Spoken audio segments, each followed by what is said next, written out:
अस्सलाम वालेकुम dear students, उम्मीद है आप सब खैरियत से होंगे। हमारा आज का जो लेक्चर है ये बहुत ही इंपॉर्टेंट है लॉ गेट एस्पिरेंट्स के लिए।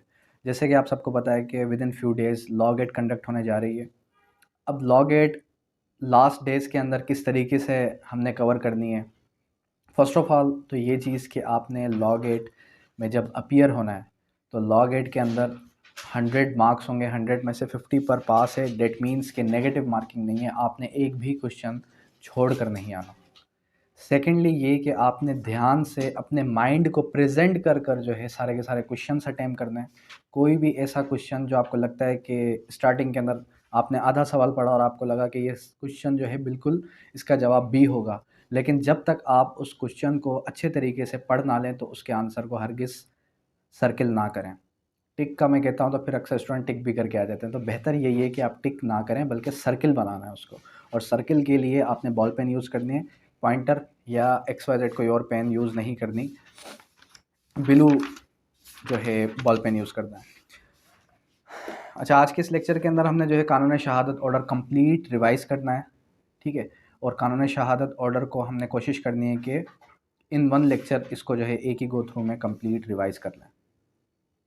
अब जो हमारे पास ये जो बैरेक्ट है ये मुझे दे दें, ये बैरेक्ट मुझे दे दें, आप उसमें से पढ़ लें।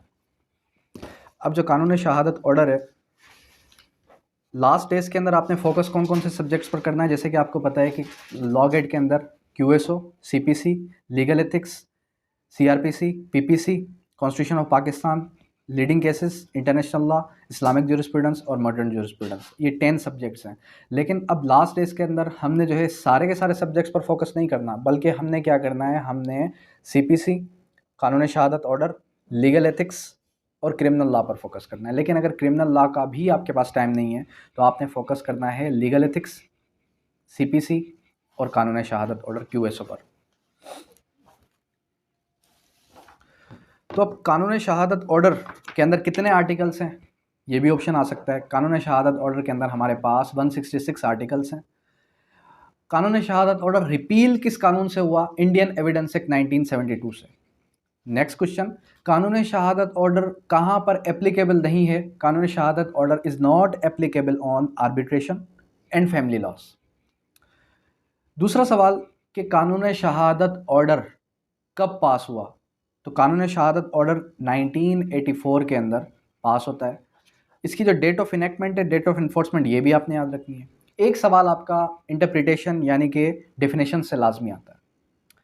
अब जब हम डेफिनेशंस को ओपन करते हैं तो सबसे पहले डेफिनेशंस के अंदर वर्ड क्या आता है? कोर्ट।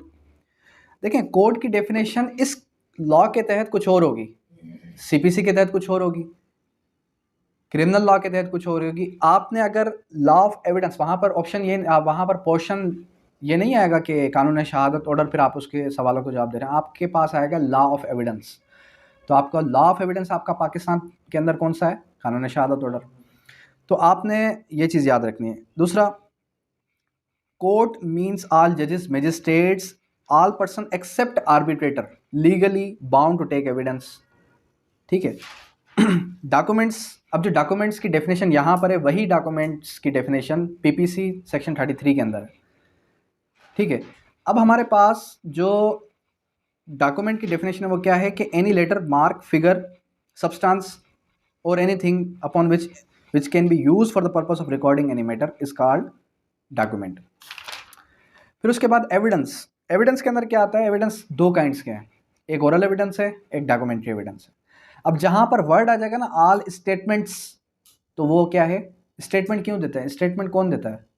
स्टेटमेंट हम देते हैं वर्बल, तो it is an oral evidence. अगर मैं कहूँ कि रिटन डॉक्यूमेंट, तो वो क्या आएगा? डॉक्यूमेंट्री एविडेंस आ जाएगा। तो इसकी डेफिनेशन याद कैसे होगी? All statements which the court permits to require to be made before any witnesses. अब यहाँ पर स्टेटमेंट का वर्ड आया, that means it is an oral evidence. और जहाँ पर डॉक्यूमेंट्स का वर्ड आ जाएगा तो वो क्या हो जाएगा? वो हो जाएगा आपका रिटन। फैक्ट, फैक्ट मतलब हकीकत। Anything being perceived by the senses, anything being perceived by the senses. अब यहाँ पर आप रूम के अंदर एंटर हुए, आप कहते हैं सर माशाल्लाह से खुशबू बहुत अच्छी आ रही है। अब ये आपकी क्या थी? सेंसेस थे जो आपको अट्रैक्ट किया उस फ्रेगरेंस की तरफ, रूम स्प्रे की तरफ, वो क्या है? सेंसेस हैं। सेकेंडली, एक अंधा है जो देख नहीं सकता लेकिन उसके सेंसेस इतने स्ट्रॉन्ग है, उसको पता है कि मेरे सामने एक मर्डर हो रहा है, उसको पता है कि मेरे सामने एक लड़का और लड़की आपस में झगड़ा कर रहे हैं। That is senses, being perceived by the senses, मतलब कि परसीव करना, किसी चीज़ को हासिल करना। उसके बाद क्या आ जाता है उसके बाद आ जाएं आप सेक्शन आर्टिकल नंबर 3 की तरफ, हु में टेस्टिफाई। आर्टिकल 3 को कॉन्ट्राडिक्ट, आर्टिकल 3 को मिला के पढ़ा आर्टिकल 17 के साथ। आर्टिकल 3 क्या कहता है? Who may testify, who is competent to testify, कौन गवाही दे सकता है। आर्टिकल 3 कहता है कि all persons shall be competent to testify, all persons shall be competent to testify unless the court consider that they are prevented to understand any questions put to them and give the rational answers। मतलब कि हर शख्स गवाही दे सकता है अगर वो court के सवाल को दुरुस्त समझे और उसका जवाब दुरुस्त दे, तो वो क्या हो जाएगा? वो हो जाएगा कॉम्पिटेंट विटनेस।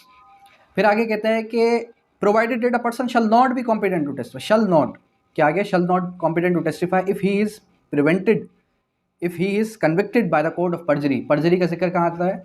सेक्शन 191 से लेकर 200 पीपीसी के अंदर, लेकिन वो आपका लॉ गेट का हिस्सा नहीं है, तो आपने उसको याद नहीं करना।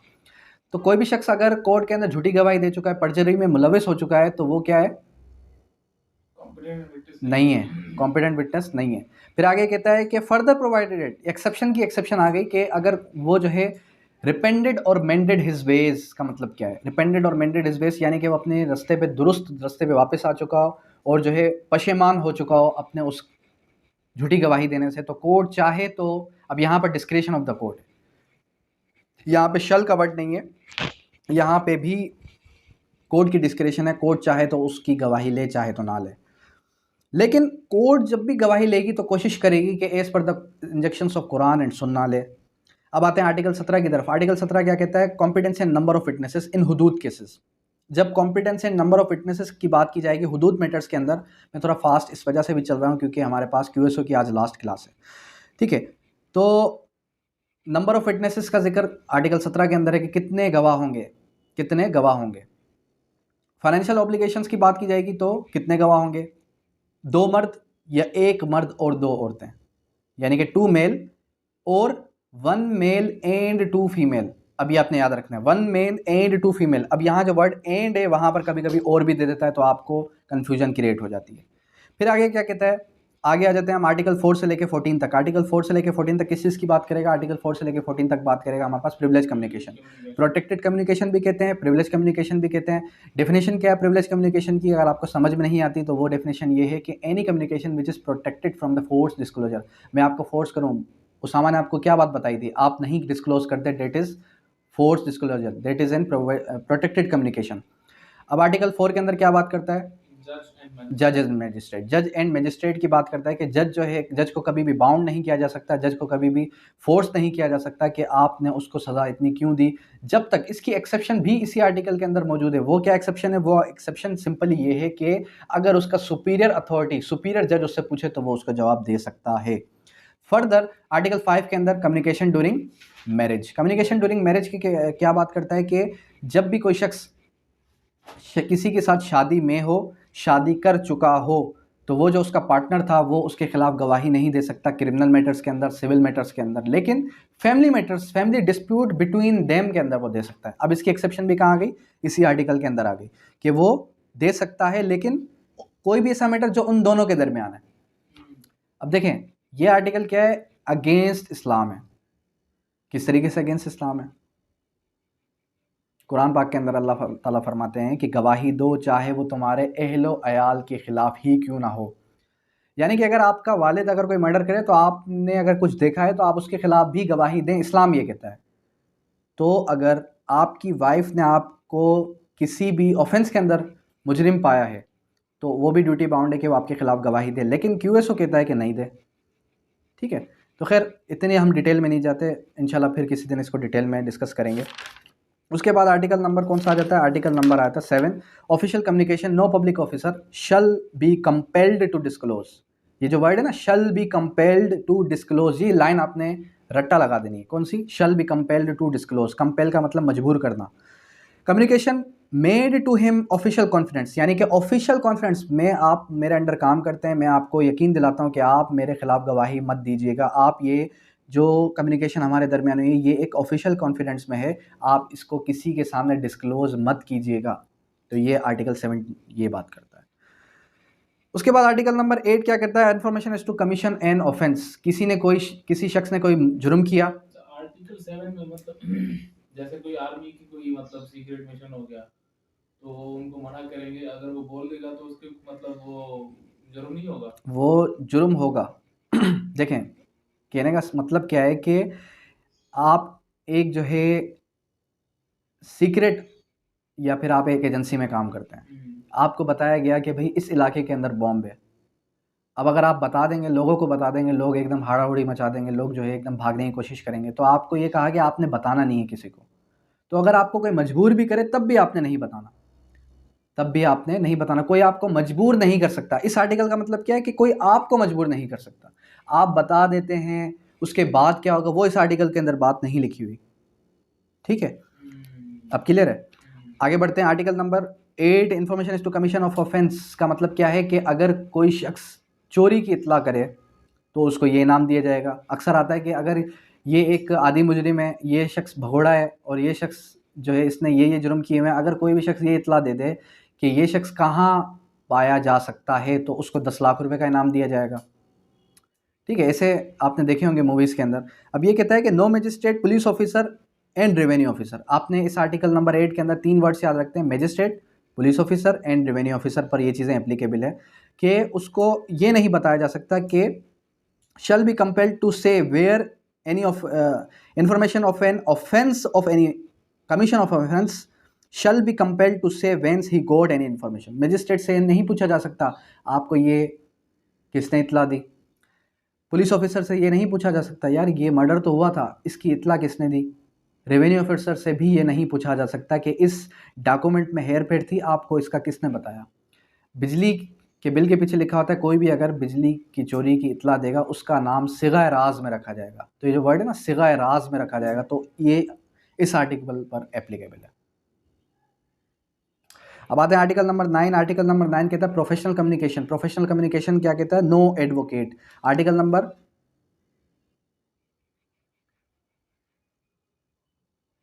नंबर जो हमारे पास है 12 वो क्या कहता है? No one. अब दोनों के अंदर वर्ड्स क्या लिखे हैं? एक के अंदर लिखा है no one shall be compelled, एक के अंदर लिखा है no advocate shall at any time. अब जो आर्टिकल नंबर 9 है वो एडवोकेट्स पर एप्लीकेबल है। आर्टिकल नंबर 12 किस पर एप्लीकेबल है? पब्लिक पर एप्लीकेबल है। आर्टिकल नंबर 9 ये कहता है कि कोई भी शख्स अगर जुर्म करके अपने ही वकील को बता दे मैंने जुर्म किया है, मैंने मर्डर किया है, आप मुझे इससे बचा दें, अगर वही वकील कोर्ट के अंदर जाकर उसके खिलाफ गवाही दे तो उस गवाही की कोई भी एविडेंटरी वैल्यू नहीं होगी। आर्टिकल नंबर 12 क्या कहता है कि अगर कोई शख्स ये बता दे कि मुझे इस वकील ने मशवरा दिया था कि ये आप जुर्म करो, मैं आपको इससे आज़ाद कर दूंगा, तो वो आर्टिकल उस शख्स पर एप्लीकेबल है कि उस वकील को भी सज़ा नहीं आएगी। लेकिन यहाँ पर एक वर्ड है, वो वर्ड क्या है? वो वर्ड ये है कि अगर फर्दर कोई वो ऑफेंस करता है उसमें अगर वो बिलफर्ज आपसे ये कह दिया जाए, अभी इलस्ट्रेशन के अंदर लिखा हुआ है कि बिलफर्ज आप अपने वकील को कहते हैं कि वकील साहब मैंने 2 मर्डर किए हैं और तीसरा मर्डर मैं उस शख्स का करूँगा कि जिसने मुझे यहाँ तक पहुँचाया है और मैं परसों ही जाकर उसका मर्डर करने जा रहा हूँ। तो आप बहैसियत वकील आपकी ज़िम्मेदारी है कि आप पुलिस को इन्फॉर्म करें कि यहाँ पे एक मर्डर होने वाला है। लेकिन अगर आप नहीं करते कि चलो तीसरा भी मर्डर हो जाएगा तो वो केस भी मेरे पास आ जाएगा, तो वो क्या होगा? वो against violation of article number 9 में हम चले जाएंगे। इसी तरीके से आर्टिकल नंबर 13 क्या कहता है? आर्टिकल नंबर 13 ये कहता है कि प्रोडक्शन ऑफ टाइटल डॉक्यूमेंट। आपने एक विटनेस को बुलाया विटनेस बॉक्स में कि गवाही दो, लेकिन आप उसको ये कहते हैं कि अपने टाइटल डॉक्यूमेंट शो करें, तो उसको मजबूर नहीं किया जा सकता कि वो अपने घर के टाइटल डॉक्यूमेंट शो करे, because he is presented before जज just for the sake of giving evidence, being a witness. ठीक है, विटनेस के तौर पे वो पेश हुआ है। उसके बाद प्रॉपर्टी, घर की प्रॉपर्टी के डॉक्यूमेंट्स या किसी भी चीज़ के, अपने घर के टाइटल डॉक्यूमेंट्स, टाइटल डीड जो कि पार्टी नहीं है। उसके बाद आर्टिकल नंबर 15 क्या कहता है? Incriminating question. इनक्रिमिनेटिंग क्वेश्चन का क्या मतलब है? इनक्रिमिनेट, ऐसा सवाल वकील आपसे पूछता है, अपोजिट वकील, कि बेटा आप ये बताएं कि आपने उसको मर्डर करते हुए देखा? आप कहते हैं हाँ देखा। रात को 12:30 बजे आप उसके घर के अंदर क्या करने गए थे?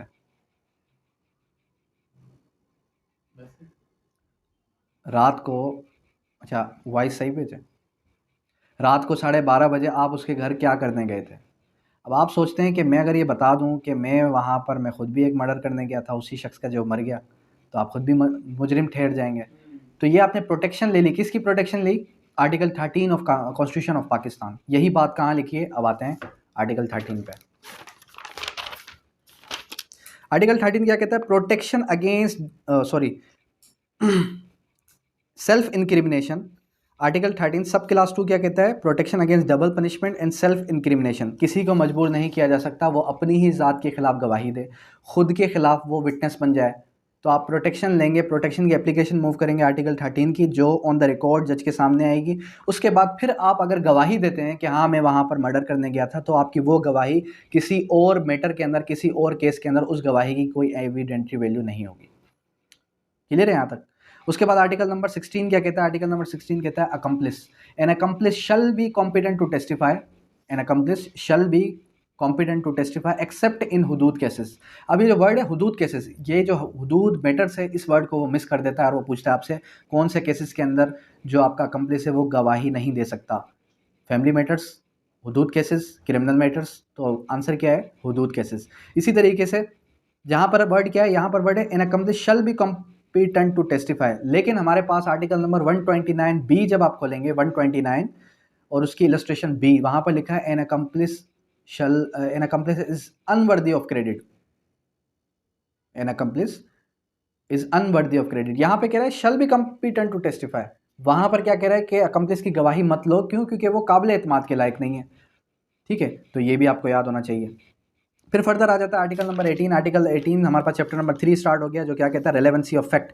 Relevancy of fact, fact may be given either fact in issue और रेलेवेंट फैक्ट। अब दो चीज़ें हैं, फैक्ट इन इशू और रेलेवेंट फैक्ट, इन दोनों को आपने याद रखना है। फैक्ट इन इशू का मतलब क्या है और रेलेवेंट फैक्ट का मतलब क्या है, दोनों में डिफरेंस क्या है? फैक्ट इन इशू, किसी का मर्डर हो जाए, यहाँ पर कोई शख्स यहाँ पर सुसाइड कमिट कर ले, ये क्या है? फैक्ट इन इशू है। इस कमरे की हालत बता रही है कि यहाँ पर सुसाइड नहीं हुआ, यहाँ पे मर्डर हुआ है, क्योंकि सारी चीज़ें दहस नहस लगी हुई हैं, तो वो क्या है? रेलेवेंट फैक्ट्स है। उसके फ़ोन पे किसी की कॉल आना, ठीक है, और उसके अटेम्प्ट करने से पहले किसी का यहाँ पर आके चले जाना, उसके फुटप्रिंट्स मिलना, ये सब क्या है? रेलेवेंट फैक्ट्स हैं। क्लियर हो गया? फैक्ट इन इशू और रेलेवेंट फैक्ट, क्योंकि ये भी सवाल आता है। उसके बाद क्या आता है? आर्टिकल नंबर 19, जिसको हम कहते हैं रेस गिस चाय, रेस गिस चाय। ठीक है, आर्टिकल 19 की वर्डिंग क्या कहती है? Relevancy of fact forming part of same transaction, facts which do not in issue but connected with the fact in issue. यानी कि things closely done. Things closely done क्या हो सकती हैं? किसी का मर्डर करना, ये तो फैक्ट इन इशू है। थिंग्स क्लोजली डन क्या होंगी? उसके कपड़ों पे ब्लड लगना, ठीक है, या फिर वो रिलेवेंट फैक्ट में भी आता है, रेलेवेंट फैक्ट में भी आता है और थिंग्स क्लोजली डन में भी आ सकता है। लेकिन या फिर बिलफर्स उसके बॉडी पे जो फ्रेगरेंस थी, वही फ्रेगरेंस आपको किसी और करीब करीब के शख्स के अंदर से भी आ रही है, वो क्या हो सकती है? Things closely done. उसके बाद आर्टिकल नंबर आ जाता है article number 21, motive preparation previous and subsequent conduct. Motive preparation previous and subsequent conduct, इसका क्या मतलब है? किसी शख्स का मोटिव, वजह, किस वजह से उसने उसका मर्डर किया। फिर सेकेंडली क्या आ जाता है? प्रिपरेशन, उसकी प्रिपरेशन करना। प्रीवियस एंड सब्सीक्वेंट कंडक्ट आपस में मिल रहे हैं। बिलफर्ज मिस्टर एसन ने क्या किया कि 2020 के अंदर एक शादी की, 2021 के अंदर उसकी वाइफ की डेथ हो जाती है वॉशिंग मशीन में करंट लगने से। 2023 में दोबारा से एक और शादी करता है और उसी दूसरी बीवी की भी डेथ होती है वॉशिंग मशीन में करंट लगने से। अब प्रीवियस कंडक्ट और सब्सीक्वेंट कंडक्ट दोनों एक दूसरे से मिलते जुलते हैं, that means that is not an accident. It means कि इसने क्या किया है? इसने खुद मारा है। क्लियर है यहाँ तक? प्रीवियस कंडक्ट और सब्सीक्वेंट कंडक्ट मिल रहे हैं आपस में। उसके बाद आ जाता है आर्टिकल नंबर 20। अच्छा, इसके अंदर देखें इलस्ट्रेशंस कितनी ज़्यादा हैं। ये इलस्ट्रेशंस आपने लाजमी पढ़नी है, या फिर एटलीस्ट काम कीजिएगा, जो मेरा इलस्ट्रेशन वाला लेक्चर है वो आपने लाजमी सुनना है। उसके बाद आ जाता है आर्टिकल नंबर 22। आर्टिकल नंबर 22 क्या कहता है? Fact necessary to explain introduce relevant fact, जिसको हम कहते हैं रेलेवेंट फैक्ट्स, जिसको हम कहते हैं आइडेंटिफिकेशन पीरियड। आइडेंटिफिकेशन पीरियड क्या होती है? आइडेंटिफिकेशन पीरियड के अंदर 9 डमीज़ होती हैं, जिसके अंदर एक एक्चुअल होती है और 8 डमीज़ होती हैं, और मैजिस्ट्रेट उसको कंडक्ट करवाता है और पूछता है कि अब ये बताएं इनमें से किसने मर्डर किया था। ठीक है, identification period, fact necessary to explain और introduce a fact in issue और रेलेवेंट फैक्ट और support rebut interference suggest by the fact in issue और रेलेवेंट फैक्ट, जो इंट्रोड्यूस करे रेलेवेंट फैक्ट को या फैक्ट इन इशू को जो जाहिर करे कि हाँ इसी ने मर्डर किया था, इसी ने चोरी की थी, यही शख्स था वो जो रात को मैंने देखा था, क्योंकि चेहरा तो आपको याद था। उसके बाद आ जाता है हमारे पास आर्टिकल नंबर 24 इंपॉर्टेंट है। When facts not otherwise relevant becomes relevant. कब इररेलेवेंट फैक्ट्स बिकम्स रेलेवेंट होंगे? मैंने आपको क्या बताया, एक चीज़ आपने याद रखनी है कि irrelevant facts need not to be proved. जज साहब आपसे पूछते हैं कि बेटा आप ये बताएं क्या आपने मर्डर करते हुए देखा? आप कहते हैं कि सर मैं तो लड़काना में था। भाई आपसे पूछा क्या जा रहा है? आपसे पूछा जा रहा है आपने मर्डर करते हुए देखा, आप कह रहे हैं सर मैं तो लड़काना में था। अब ये इररेलेवेंट बात है। ये बात रेलेवेंट कब होगी? कि जब आप ये कहें सर जिस वक्त मर्डर हुआ उसके पूरे वीक में मैं जो है लड़काना में था। अब ये इररेलेवेंट बात थी लेकिन ये रेलेवेंट बन गई because you was not present at the scene of crime. That means you have taken the plea of alibi, जिसको हम लैटिन टर्म के अंदर क्या कहते हैं, प्ली ऑफ एलिबाई। आर्टिकल 24 क्या कहता है? If they are inconsistent with the fact in issue और रेलेवेंट फैक्ट। अगर वो इररेलेवेंट बात कंसिस्टेंट हो जाए, मिल जाए किसके साथ? रेलेवेंट फैक्ट और फैक्ट इन इशू के साथ। If by themselves connection with the fact in issue make existence और non existence of any fact in issue और रेलेवेंट फैक्ट हाईली प्रोबेबल और इम्प्रोबेबल, यानी वो मिलती जुलती है उस बात से। फिर उसके बाद आर्टिकल नंबर 25 क्या कहता है? In suits for damages tendering enable the court to determine amount is are relevant. यानी कि जब डैमेजेस का आप सूट फाइल करते हैं तो कोर्ट डिटरमाइन करेगी कि अमाउंट कितनी होनी चाहिए, इस शख्स की जो है रेपुटेशन कितनी है। अब इमरान खान के ऊपर अगर कोई एलिगेशन लगा है कि इस शख्स ने मेरे साथ ज़्यादती की है, इस शख्स ने मेरे साथ जो है ये जुर्म किया है, ठीक है, तो लाइबल करता है, सिलेंडर करता है, इल्ज़ाम दराजी करता है, तो इमरान खान अगर उस पर सूट फॉर डैमेजेस क्लेम करेगा तो वो करोड़ों की करेगा, अरबों की करेगा। क्यों? क्योंकि उसकी रेपुटेशन बहुत हाई है। आप और मैं अगर करेंगे तो लाखों की करेंगे या मैक्सिमम 1 करोड़ की करेंगे। मतलब 25 में कोई अगर आप पे इल्जाम लगाए तो आप सूट ऑफ डैमेजेस फाइल कर सकते हैं उसके अगेंस्ट। ये लॉ ऑफ टॉर्ट्स का एक टॉपिक है। डैमेजेस का सूट फाइल कब होता है? आपके ऊपर कोई अखबार के अंदर लिख दे कि मिस्टर एहसन तो बदकार शख्स है, मिस्टर एहसन ने तो ये जुर्म ये गुनाह किए हुए हैं। अब आप तो जो है नमाजी परहेजी है, तो डिपेंड करता है कि आपकी रेपुटेशन आपके इलाके में कितनी है। मैंने आपको लास्ट टाइम बताया था कि एक जो प्रोस्टिट्यूट है वो कभी भी डैमेजेस का सूट फाइल नहीं कर सकती because she is an prostitute, उसकी माशरे में कोई भी इज्जत नहीं है। इसी तरीके से आर्टिकल नंबर 26 क्या कहता है? फैक्ट्स रेलेवेंट व्हेन राइट और custom in question where the question is so existence of any right और कस्टम। जब किसी राइट किसी कस्टम की बात आएगी, किसी रस्म की बात आएगी, तो क्या क्या रेलेवेंट होगी? वो रेलेवेंट होगी उस इलाके के अंदर कस्टम कितने अरसे से चलती हुई आ रही है। ये कस्टम जो है एक ज्यूरिस्प्रूडेंस का टॉपिक है कि कस्टम कभी भी रेलेवेंट तब होगी कि वो रस्म अगर 100 सालों से उधर चलती हुई आ रही है तो वो रेलेवेंट है। खैर उसके बाद वो कस्टम जो है क्वेश्चन में आई है तो वो क्रिएट कब हुई, मॉडिफाई कब हुई, उसको चेंज तब्दील करने का इख्तियार किसके पास है और कब कब वो उसके अंदर तब्दीली आई है। उसके बाद article number 27 fact showing existence state of mind body और बॉडीली फीलिंग। यहाँ पर एक शख्स आता है, यहाँ पर एक शख्स आता है और वो शख्स दिख तो नॉर्मल रहा है लेकिन जब आप उसको बिठाते हैं तो वो बहुत ही घबरा रहा है, उसके आंखों से आंसू आ रहे हैं, ठीक है, उसकी बॉडी शिवरिंग कर रही है, उसकी ज़बान से कोई लफ्ज़ नहीं निकल रहा। आप क्या डिटरमाइन करेंगे कि वो शख्स क्या करके आया है? कोई ऑफेंस करके आया होगा। सही है। आर्टिकल 27 भी यही बात करता है कि facts showing the existence of state of mind bodily feeling, उसकी बॉडीली फीलिंग जाहिर करती हैं कि वो शख्स कुछ करके आया है। Fact showing the existence state of mind bodily feeling intention knowledge good faith negligence rashness ill will और good will towards any particular person. ये चीज़ें दो सेंस के अंदर यूज़ हो सकती हैं। एक तो मैंने आपको एग्जांपल दी, दूसरी मिसाल ये मैं कहता हूँ कि मैं एहसन को जहाँ देखूँगा मार दूँगा, जहाँ देखूँगा मार दूँगा, वो सिर्फ मेरे सामने आया। अब मेरे अंदर जो इल विल है, उसके खिलाफ जो बुराई है, जाहिर करती है कि उसका मर्डर होने से पहले मेरे दिल के अंदर उसके खिलाफ कितनी जो है बुराइयां भरी हुई थी। तो जो है हमारे पास पॉसिबिलिटी है कि मैंने उसका मर्डर किया हो, ठीक है। तो ये क्या है? उस शख्स के खिलाफ, जिस शख्स का मर्डर हो गया, उस शख्स के खिलाफ बुराई कितनी है, ठीक है। तो ये सारी चीज़ें क्या हो जाएंगी? रेलेवेंट हो जाएंगी। सीआईडी के अंदर आप अक्सर देखते हैं कि अक्सर जो है लोग ये ऐसे करते हैं। तो आप अगर ये क्रिमिनल मुकदमे देखें, आपको क्यूएसओ टकराता हुआ कहीं ना कहीं ज़रूर मिलेगा। QSO is applicable civil matters although in criminal matters. दोनों के अंदर आप जब क्यूएसओ पूरा अच्छे से पढ़ लेंगे, फिर जब आप मूवीज़ देखेंगे, आप कोर्ट प्रोसीडिंग्स देखेंगे, तो आपको क्यूएसओ समझने में बड़ा मज़ा आएगा। अच्छा, फिर आता है हमारे पास, देखें इसके अंदर कितनी ज़्यादा इलस्ट्रेशंस हैं। मसला ये है कि ये इलस्ट्रेशंस पढ़े कौन, मसला क्या है, इलस्ट्रेशंस पढ़े कौन।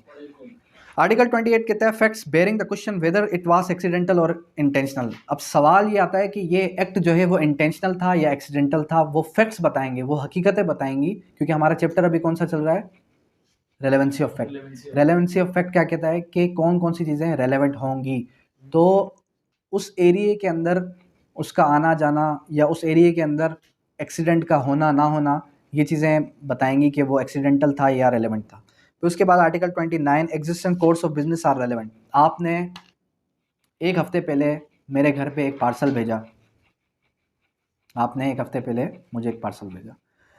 अब वो पार्सल क्या था, वो पार्सल ये था कि मैंने जॉब अनाउंस कर दी कि भाई कोई भी शख्स अगर मेरी एकेडमी में पढ़ाना चाहे, जॉब करना चाहे, तो विद इन 3 डेज़ वो अप्लाई कर सकता है। आपने वो लेटर मुझे डिस्पैच कर दिया। अब बारिशें आ गई, अब जो है कोई ऐसा विसनेजर हो गया जिसकी वजह से वो चीज़ बीच में स्टक हो गया। अब देखें, वो लेटर बीच में स्टक होना, इसमें आपकी कोई गलती नहीं है, इसमें आपकी कोई भी गलती नहीं है। क्यों? क्योंकि आपने डिस्पैच किया 1 दिसंबर 2024 को। अब वो मेरे पास रिसीव होता है 7 दिसंबर 2024 को, और नॉर्मली वो रिसीव हो जाता है 2 दिनों के अंदर। डेट मीन्स कि यहाँ पर आपकी कोई भी गलती नहीं है। यहाँ पर क्या कह रहा है कि अगर course of business normal days में जो कंसिडर किया जाता है उसी को हम कंसिडर करेंगे। उसके बाद आता है एडमिशंस एंड कन्फेशंस। आर्टिकल 30 से लेकर 45 तक आता है एडमिशंस एंड कन्फेशंस। एडमिशन क्या है और कन्फेशन क्या है? देखें, एडमिशंस और कन्फेशन क्या होता है। एडमिशन का मतलब ये है कि टू एडमिट, ठीक है, आप सिविल मैटर के अंदर कोई भी एडमिशन करें, हाँ ये चीज़ें मैंने की हैं, तो वो एडमिशन है। क्रिमिनल मैटर्स के अंदर अगर आप कहते हैं कि हाँ मैंने ये जुर्म किया है, वो क्या है, वो कन्फेशन है। सिविल के अंदर एडमिशन होता है, क्रिमिनल के अंदर कन्फेशन होता है, ठीक है, दोनों का कॉन्सेप्ट क्लियर करा रहा हूँ।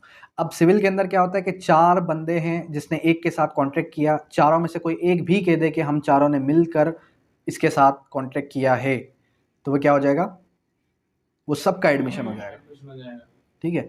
क्रिमिनल के अंदर अगर 4 बंदे हैं, 4 में से एक भी कहता है कि मैंने इसका जुर्म, हम सब ने मिलकर इसको मारा है, उस एक का कन्फेशन होगा। बाकियों के लिए क्या हो जाएगा, कोरोबरेटिव एविडेंस। ये वर्ड आता है कौन सा, बाकियों के लिए कोरोबरेटिव एविडेंस, मतलब मिलता जुलता। उसके लिए कोई ना कोई और एविडेंस का आना बहुत ज़रूरी है। नहीं आया तो उनको उस स्टेटमेंट पर सज़ा नहीं आएगी। हो सकता है वो ये कहे कि मैं तो चला सनम सबको भी ले चला, ठीक है, तो ऐसा भी होता है। आया था केस हमारे पास भी, वो बंदे ने कहा कि मैंने इसके कहने पे मारा है सब। हाँ, अब ये इसके अंदर बेसिक थ्योरी क्या है कि वो बिल्कुल 100% वो कोर्ट के नज़र में अक्यूज्ड मुजरिम हो चुका है। अब उसको पता है कि मुझे तो सज़ा आनी आनी, तो क्यों ना मैं किसी और को भी साथ ले चलूँ, ठीक है। तो अब उसके बिहाफ पे, उसकी स्टेटमेंट पर बाकी को सज़ा नहीं आएगी जब तक उससे मिलता जुलता कोई और एविडेंस कोर्ट के सामने ना आए। अच्छा, ठीक है, यहाँ तक क्लियर है। अब आते हैं कन्फेशन। अब देखें, कन्फेशन जो है, कन्फेशन, आपने कन्फेशन किया कोर्ट के सामने, 164 के अंदर आपने कन्फेशन कर दिया, क्या आप अपने कन्फेशन से मुकर सकते हैं? मुकर सकते हैं।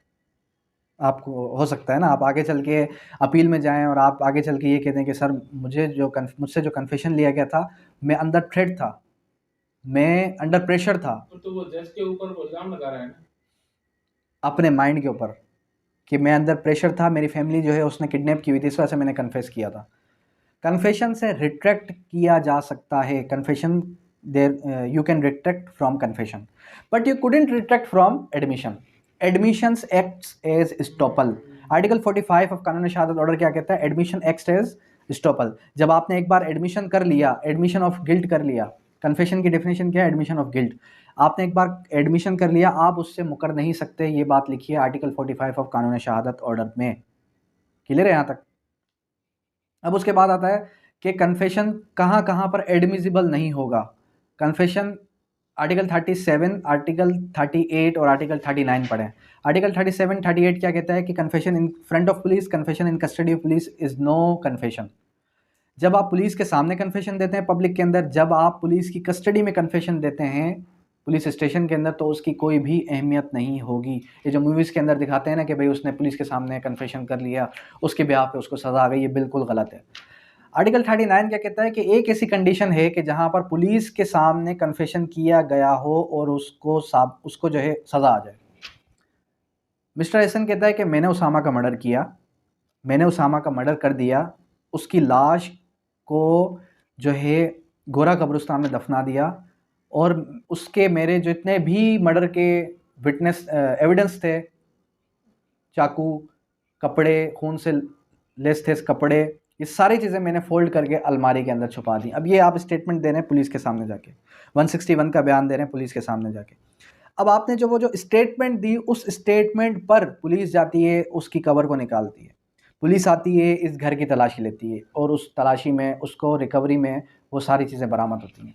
तभी देखा है ना कि रिकवरी अगर हो जाती है तो फिर उस शख्स को बेल कम होती है। अब आपने जब पुलिस ने ये सारी चीज़ें बरामद कर ली, जामा तलाशी में ये सारी चीज़ें ले ली, तो फिर उस स्टेटमेंट पर भी आपको सज़ा आ सकती है। आर्टिकल 39 में लिखा है। आर्टिकल 39 में बात लिखी है, बट वो कोर्ट के सामने अगर करेगा तो ज़्यादा बेहतर। ज़्यादा बेहतर। कोर्ट के सामने उसको 164 दोबारा से देना पड़ेगा। कोर्ट ये देखे कि दोनों में कॉन्ट्राडिक्शन तो नहीं है, ठीक है। अगर आप प्रोसीजरल लॉ की बात करते हैं, तो अगर आप प्रैक्टिकल एस्पेक्ट की बात करते हैं, तो उसके बाद आर्टिकल 40-41 के अंदर लिखा है कि अगर थ्रेट, प्रॉमिस ऑफ सिक्रेसी आ जाए तो फिर उस कन्फेशन की कोई भी अहमियत नहीं है। फिर आर्टिकल 43-44 के अंदर बात लिखी है कि अगर बिलफर्ज कन्फेशन से promise of secrecy, threat, pressure ख़त्म हो जाए तो वो कन्फेशन स्ट्रॉन्ग कन्फेशन हो सकता है। फिर आता है आर्टिकल नंबर 46। आर्टिकल 46 क्या कहता है? आर्टिकल 46 हमें बताता है कि cases in which statement are of relevant fact by person who is dead or can not be found, कि ऐसे लोग कि या तो वो मर चुके हों या तो वो मिल ना रहे हों, तो उसकी क्या अहमियत होगी। अब बिलफर्ज एक शख्स है जिसने मरने से पहले काज ऑफ डेथ बता दी, जिसने मरने से पहले ये बता दिया कि मुझे एहसन ने मारा और वो मर गया, वो शख्स मर गया, तो एज पर आर्टिकल 46 सब क्लास 1 वो क्या, उसकी स्टेटमेंट क्या हो जाएगी? रेलेवेंट हो जाएगी। अब देखें, ये है तो हेयर से एविडेंस, ये क्या है? ये किस्म की हेयर से एविडेंस है, और हेयर से evidence is not relevant, but here it is relevant because वो मरते मरते वो बोलता गया। अब पंजाब में ये चीज़ एप्लीकेबल नहीं है। केस लॉ है जिसके अंदर ये लिखा है कि पंजाब के अंदर जो लोग हैं, पंजाबी हैं, वो मरते मरते भी झूठ बोल जाते हैं, ठीक है। तो इस वजह से उनकी डाइंग डिक्लेरेशन पर भी कोई अहमियत नहीं है। अच्छा, अब उसके बाद आर्टिकल नंबर 46 सब क्लास 1 के लिए इंपॉर्टेंट क्या है? इंपॉर्टेंट ये है कि काज ऑफ डेथ की बात कर रहा है। अगर एक शख्स को 100 गोलियां लगी हैं, मरना पॉसिबल है? इम्पॉसिबल है, जाहिर सी बात है, जाहिर से। लेकिन फिर भी वो बाय चांस बच गया, अब उसने जो डाइंग डिक्लेरेशन दी थी उसकी कोई अहमियत नहीं है, क्योंकि वो मरा नहीं है। डाइंग डिक्लेरेशन मतलब मरता हुआ शख्स मरते मरते बोल गया, अगर वो बच गया तो वो डाइंग डिक्लेरेशन नहीं है, सही। फिर वो हो सकता है 324 उस पर लग जाए, वो जो है स्टेटमेंट दे, वो फिर दूसरा केस हो जाएगा। तो डाइंग डिक्लेरेशन, अब इसके लिए एक स्टेटमेंट है, जब आप डिटेल के अंदर पढ़ते हैं, dying person does not tell a lie, इस स्टेटमेंट पर ये मबनी है। कौन से स्टेटमेंट पर? Dying person does not tell a lie, मरता हुआ शख्स कभी झूठ नहीं बोलता। उसके बाद आर्टिकल नंबर 46 सब क्लास 2 कहता है कि और it makes course of business when the statement was made by the such person ordinary course of business and particular when it considers of any entry. बिलफर्ज आप कहते हैं कि मैंने ये एंट्री की है, मैं यहाँ गया था, वहाँ आया था, नॉर्मली आप कहते हैं, तो वो हो सकता है वो रेलेवेंट हो। फिर against the interest of maker, फिर पब्लिक राइट और कस्टम की बात की जाएगी, तो वहाँ पर ये देखा जाएगा कि वो स्टेटमेंट जो आपने दी है उसकी अहमियत क्या है, वहाँ पर वो चीज़ एग्जिस्ट करती भी है या नहीं करती, ठीक है। ये सारी चीज़ें आर्टिकल 46 के अंदर लिखी है। फिर उसके बाद आर्टिकल नंबर 48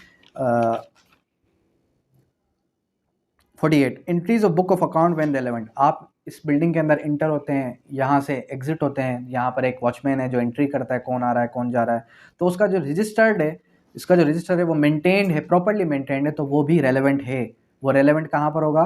कि जब इस बिल्डिंग में कोई ऑफेंस कमिट हो जाए, कौन आया कौन गया, कोई एक्सटर्नल बंदा आया नहीं आया, तो ये वो एंट्री भी रेलेवेंट हो जाएगी। आप बिलफर्ज किसी कॉलेज में जाते हैं, वहाँ पर भी एंट्री होती है, तो वो सब के सब क्या है? इस पर आर्टिकल 48 रेलेवेंट है।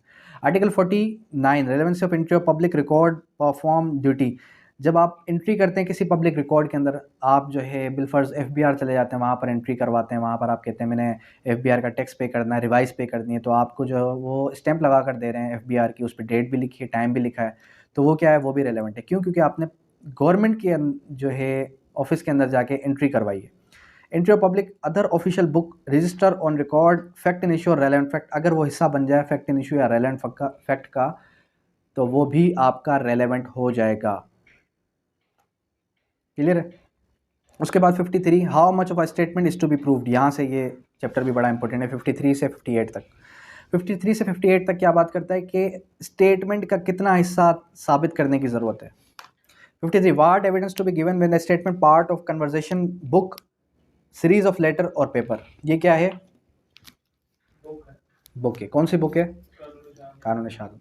अब आप इस बुक के अंदर आर्टिकल 59 को साबित करने जा रहे हैं जज के सामने। जज साहब आर्टिकल 59 के अंदर ये बात लिखी है, आर्टिकल 59 के अंदर ये बात लिखी है। तो आप पूरी बुक को साबित नहीं करेंगे, आप सिर्फ उस आर्टिकल को साबित करेंगे कि वो बात इस बुक के अंदर लिखी हुई है।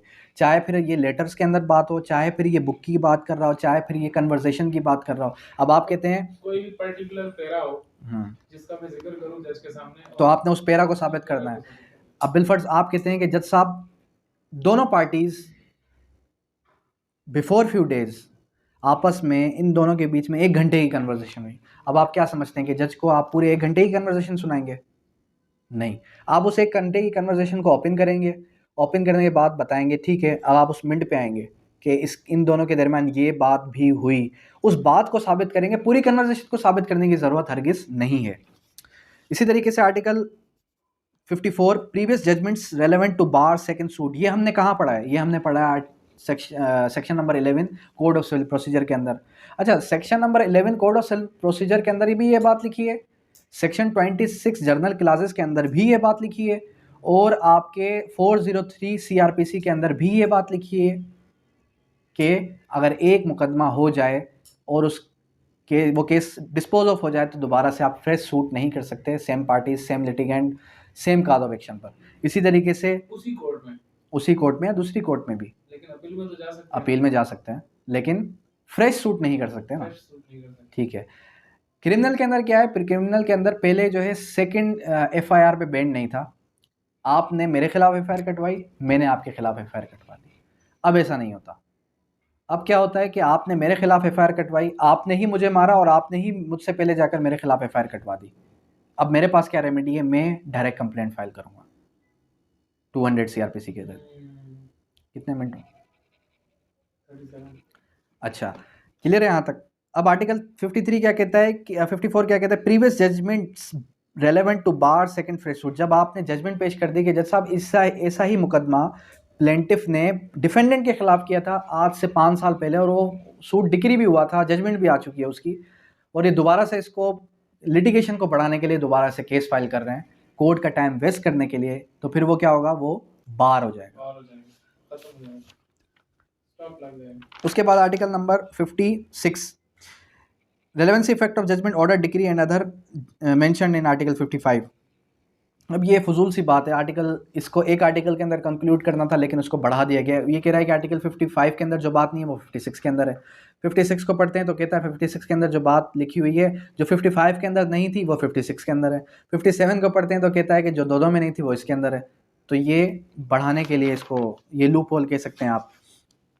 उसके बाद आर्टिकल 59 को पढ़ें, थर्ड एक्सपर्ट ओपिनियन या opinion of third person when relevant. मैंने आपको क्या कहा? सुनी सुनाई बात की कोई भी अहमियत नहीं है।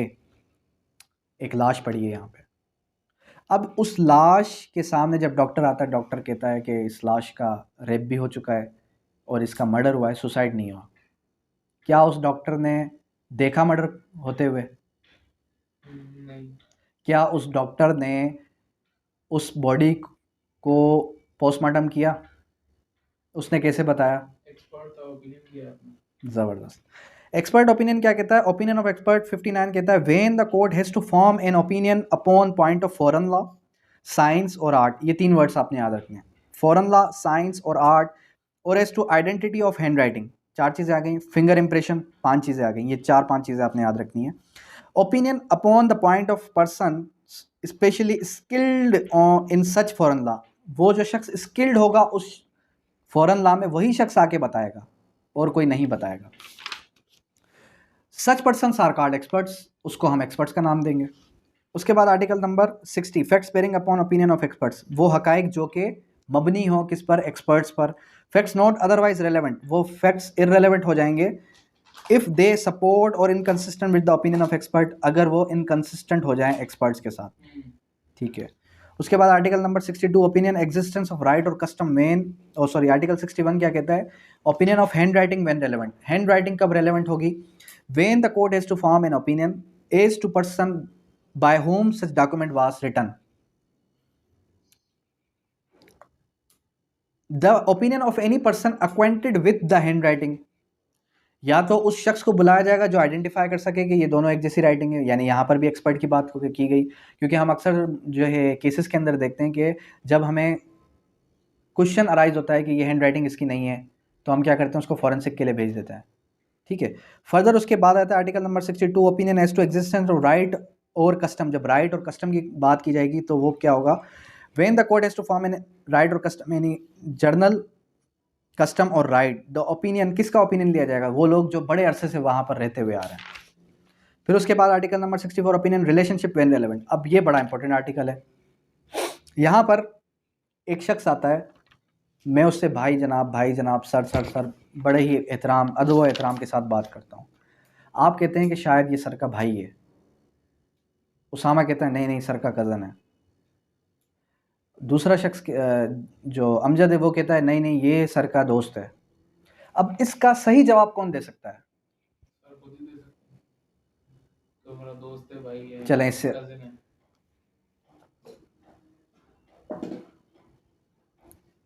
इससे एक और मैं अच्छी एग्जांपल देता हूँ आपके सामने कि यहाँ पर मिस्टर उसामा जो है, आपकी नज़र में ये एक सिंगल पर्सन है, ही इज़ नॉट मैरिड।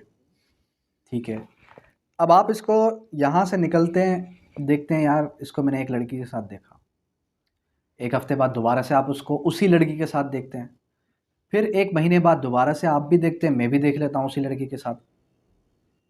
अब उससे पूछते हैं, वो कहता है मेरी वाइफ है, लेकिन हम समझते हैं कि वाइफ नहीं है, कोई और है। इसका जवाब कौन दे सकता है? वो तो मानता नहीं है कि वो मेरी वाइफ नहीं है, लेकिन हम समझते हैं कि वो उसकी वाइफ नहीं है। इसका जवाब कौन दे सकता है? वो शख्स दे सकता है जो उसका ब्लड रिलेटिव होगा, वो शख्स दे सकता है जो उसके घर के अंदर रहता होगा, भाई दे सकता है, बहन दे सकती है, पेरेंट्स दे सकते हैं। आते हैं, when the court has to form an opinion as to relationship of one person to another, the opinion expressed by conduct as to existence of such relationship or any person who is the member of family or otherwise has special means of knowledge on the subject is relevant. अब देखें, एक चीज़ याद रखें कि हमारे पास जो relevancy of fact है, article 18 से लेके आर्टिकल 69 तक, आर्टिकल 18 से लेके आर्टिकल 69 तक क्यूएसओ का लॉन्गेस्ट चैप्टर कौन सा है? चैप्टर नंबर 3 है। इस चैप्टर से जो मोस्टली क्वेश्चंस आते हैं वो स्टेटमेंट रखता है और वो आपसे ऑप्शंस में देता है रेलेवेंट, नॉट रेलेवेंट और इररेलेवेंट। लेकिन अक्सर आपने सवालों के जवाब देखे होंगे कि रेलेवेंट ही होगा। अब जो चीज़ें मैंने आपको पढ़ाई ये सारी की सारी क्या थी? रेलेवेंट थी। आपने ये देखना है कि जो मैंने पढ़ा है, जो स्टेटमेंट यहाँ पर दी गई है, वो स्टेटमेंट रेलेवेंट फैक्ट है या इररेलेवेंट फैक्ट। मतलब 2 से 3 सवाल आपके यहाँ से इस चैप्टर से अगर आते भी हैं तो वो ये सवाल लाजमी देगा, उसमें से 1-2 सवाल लाजमी ये होंगे कि रेलेवेंट फैक्ट है, इररेलेवेंट फैक्ट है या नॉट रेलेवेंट है। Article 65, grounds of opinion. जिस वजूहात की वजह से आपने एक्सपर्ट ओपिनियन दी वो भी वजह एक्सेप्टेबल है, वो भी रेलेवेंट होगी। फिर उसके बाद आर्टिकल 69 क्या कहता है? In civil cases character to prove conduct imputed irrelevant. Civil matters के अंदर प्रीवियस कंडक्ट क्या है? इररेलेवेंट। फिर उसके बाद article number 68, previous bad character not relevant. Previous जो बैड कैरेक्टर होगा वो नॉट रेलेवेंट नहीं होगा। Criminal proceeding, the fact that the accuse person has a bad character is irrelevant. अब ये देखें यहाँ पर जो वर्ड क्या है? इररेलेवेंट है। वो ऑप्शन क्या देगा? ये पूरी स्टेटमेंट रखेगा, ठीक है, और स्टेटमेंट के अंदर एक वर्ड इररेलेवेंट भी है, एक वर्ड रेलेवेंट भी है, तो वो ऑप्शन के अंदर देगा, पहले देगा इररेलेवेंट, फिर कॉमा, फिर रेलेवेंट, फिर ऑप्शन बी के अंदर देगा रेलेवेंट और प्लस इररेलेवेंट। अब आप कंफ्यूज, क्योंकि आपने बैरक को नहीं पढ़ा, क्योंकि आपने बैरक की वर्डिंग नहीं पढ़ी। कोशिश करें बैरक की वर्डिंग पढ़ें। उसके बाद आर्टिकल क्रिमिनल केसेस में तो गुड कैरेक्टर जो है वो रेलेवेंट है ना? गुड कैरेक्टर रेलेवेंट है, बैड कैरेक्टर इररेलेवेंट है। Article number 70, fact of by oral evidence. All facts except the contents of documents. अब ये डॉक्यूमेंट्स जो है क्या वर्ड है? All facts except contents of documents may be proved by oral evidence. अब यहाँ पर ऑप्शन देगा may be, shall not be, must be, तो आपने ऑप्शन पे क्या टिक करना है? May be. फिर उसके बाद article 71, oral evidence may be direct, oral evidence must be direct. अब यहाँ पर वर्ड आ गया मस्ट बी, जो आप पूछ रहे थे कि सर मस्ट बी तो नहीं आया कहीं भी, तो मस्ट बी का वर्ड यहाँ पर लिखा हुआ है। Oral evidence must be direct, oral evidence जब भी दिया जाएगा वो डायरेक्ट होना चाहिए। आप कहते हैं मैंने उसको मर्डर करते हुए देखा, तो आपने खुद से देखा हो। आप कहते हैं मैंने उसको प्लानिंग करते हुए सुना, तो आपने खुद से सुना हो। ठीक है, अब यहाँ पर इसकी एक्सेप्शंस क्या क्या हैं? इसके एक्सेप्शन ये है डाइंग डिक्लेरेशन, इसकी एक्सेप्शन क्या है? एक्सपर्ट ओपिनियन, इसकी एक्सेप्शन क्या है? शहादत अल शहादा, ये भी इसकी एक्सेप्शन है। ठीक है, अब ये जो स्टेटमेंट है ये आपने याद रखनी है। If it refers to the fact which could be seen, अगर आप कहते हैं मैंने देखा, it must be the evidence of a witness who says I saw it. अब मस्ट भी आ गया। If it refers it could be heard, अगर आप कहते हैं मैंने उसको सुना, तो आपने खुद से सुना। उसके बाद आर्टिकल नंबर 72 क्या कहते हैं? Contents of documents. The contents of documents may be proved primary और सेकेंडरी। जब आप जो है डॉक्यूमेंट्री एविडेंस की बात करेंगे तो प्राइमरी के ज़रिए से भी साबित कर सकते हैं और सेकेंडरी के ज़रिए से भी साबित कर सकते हैं। अब देखें प्राइमरी और सेकेंडरी में फ़र्क क्या है। प्राइमरी और सेकेंडरी में फ़र्क क्या है? प्राइमरी क्या होता है? Original document. ठीक है, मैंने एक प्रिंट निकलवाया और उसकी 10 फोटोकॉपीज़ करवाई। प्रिंट में और फोटोकॉपीज़ में कोई फ़र्क होगा? लेकिन लॉ कहता है कि प्रिंट जो निकला है वो ओरिजिनल होगा, फोटोकॉपीज़ जो हैं वो क्या हैं? वो secondary evidence. Primary evidence means the document it's self produce for the inspection of court, original document. ठीक है, उसके बाद जो हमारे पास आर्टिकल 73 आता है वो क्या कहता है?